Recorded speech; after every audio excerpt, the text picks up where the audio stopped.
बर' सावथुन नायनो मोजां मोनगिरिफोरनि थाखाय मोनसे गोजोनथाव रादाब।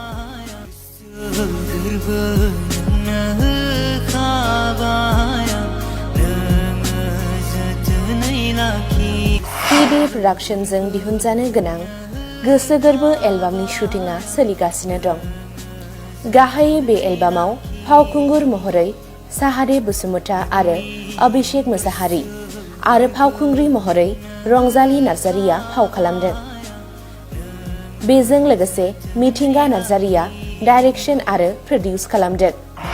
नोंथांमोनहा बे गोसो गोरबो एलबामखौ PD प्रडाक्शन इउट्यूब चेनेलाव थाबैनो नुनो मोनगोन।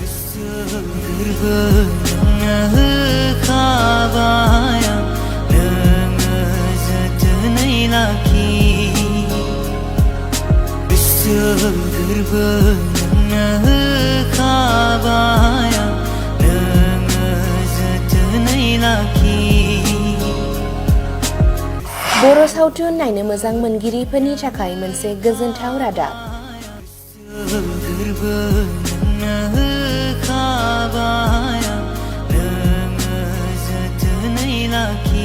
PD प्रडाक्शनजों दिहुनजानो गोनां गोसो गोरबो एलबामनि शुटिंआ सोलिगासिनो दं।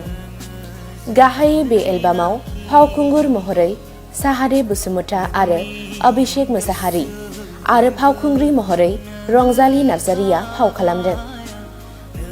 बेजों लोगोसे मिथिंगा नार्जारिया डाइरेक्शन आरो प्रडिउस खालामदों।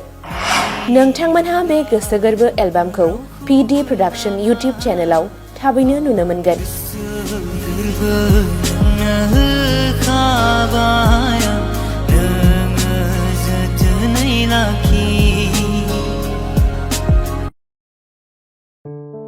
गोजोनथाव रादाब।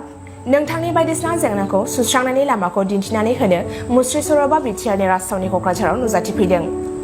बिसि फिसायनि जेंना, खामानिनि जेंना, जानाय खामानियाव हेंथा, सुथुरखौ लानानै जायखिजाया नंगुबै जेंना नुजाथिदोंब्ला बोस्रांनानै लानो ज्योतिषी आरो आध्यात्मिकगिरि 𝒃𝒐𝒅𝒐खौ लोगो हमनो हागोन। दान मोनफ्रोमबो इंराजि दाननि 23 खालाराव क'क्राझारनि आरएन बि र'डनि साखाथियाव थानाय साहारा लजआव 𝒃𝒐𝒅𝒐खौ लोगो मोनगोन। बेनिखायनो नोंथांनि जेंनाखौ सुस्रांनो थाखाय सिगां बुकिं खालामनो 095470842224 मबाइल नम्बराव जगाजग खालामनानै बुकिं खालामनो हागोन।